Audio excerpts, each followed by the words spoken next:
This is a U.S.-China media brief produced by the UCLA Asian American Studies Center. The U.S.-China media brief features interviews with experts and other prominent individuals involved in studying and documenting the dynamic and ever-evolving relationship between the United States of America and the People's Republic of China. I'm Russell Leong, Director of the U.S.-China Media Brief of the UCLA Asian American Studies Center. Our purpose is to provide a more balanced view of U.S.-China relations for the U.S. media through our media brief and website. Today we're very happy to have Professor Ling-chi Wang, a leading scholar of Asian American Studies, of the overseas Chinese, and of the Chinese diaspora, and a frequent speaker in the U.S., China, and Southeast Asia on Sino-U.S. topics ranging from politics to education. Professor Wang is an emeritus scholar at the University of California, Berkeley, and is a member of the U.S.-China Media Brief Experts. In terms of taking, of course, we want U.S.-China relations to reach a new and positive level. What must each country do during the next 4 years? Like, what must the U.S. do? What must China do? Because there's problematic issues, of course, the economy, so-called currency manipulation, human rights. These are things which are always brought up by at least the two parties here in the U.S., the Democrats and Republicans.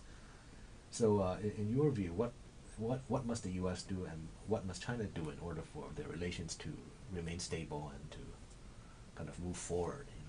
Yeah, well, we've talked a lot about the positive relations Right. between the two, but obviously there are serious conflicts as well.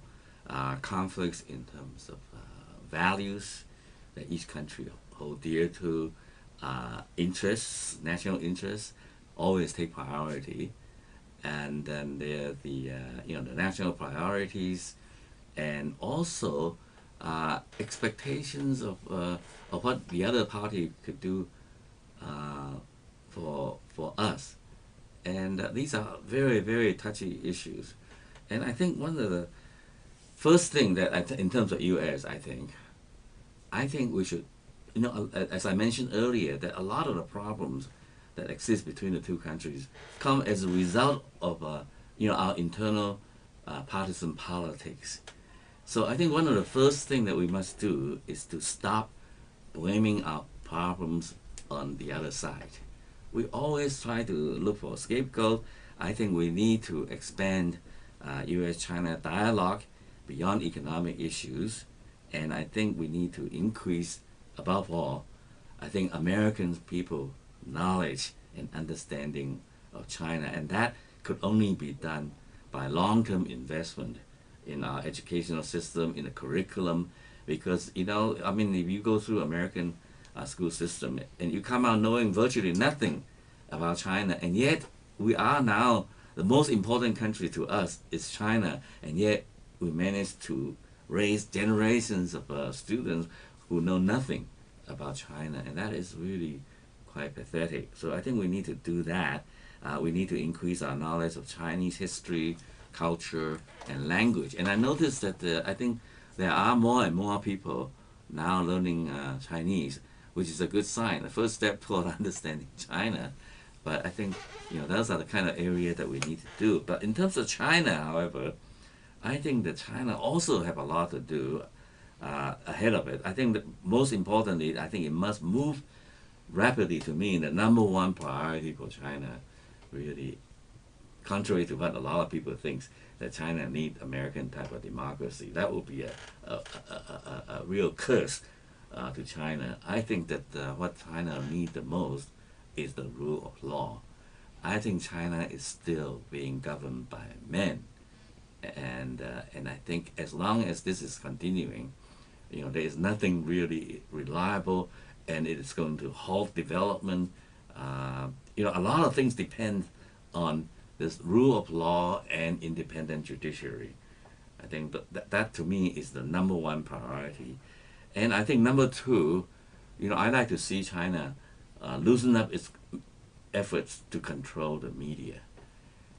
In some way, it's fighting a losing battle.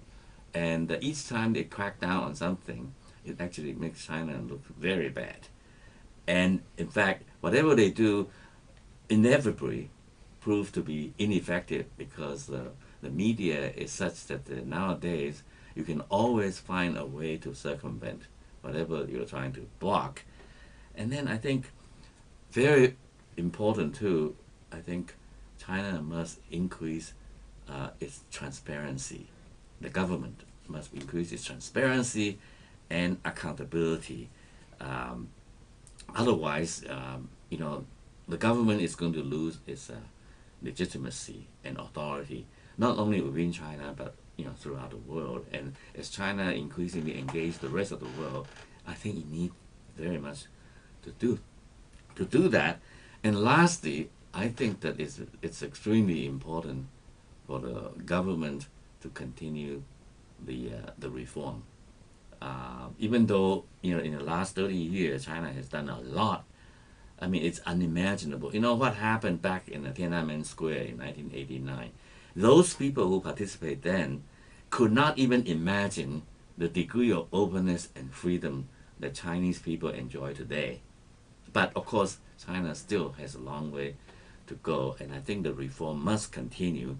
And I think that the reform, for instance, if in China, is going to play an increasingly important role in international trade and commerce. So I think the reform in terms of finance and investment institutions must continue. But I think extremely important, China must also reform its educational system.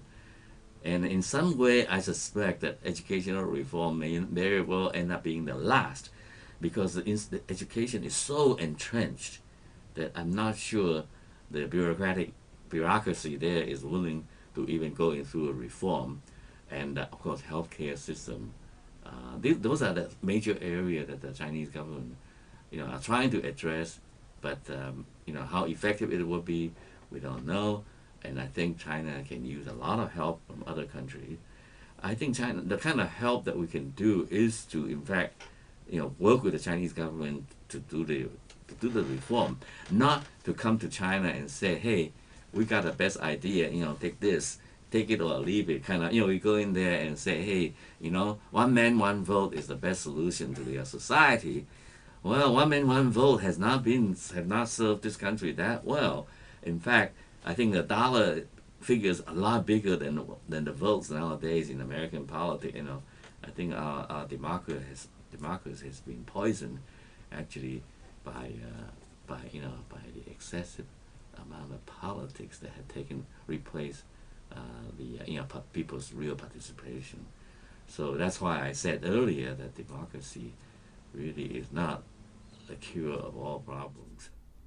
The preceding copyrighted program is a property of the University of California, Los Angeles. All rights reserved. It may be used freely for educational and not-for-profit activities. For other uses or to make an inquiry, please contact the Asian American Studies Center at UCLA.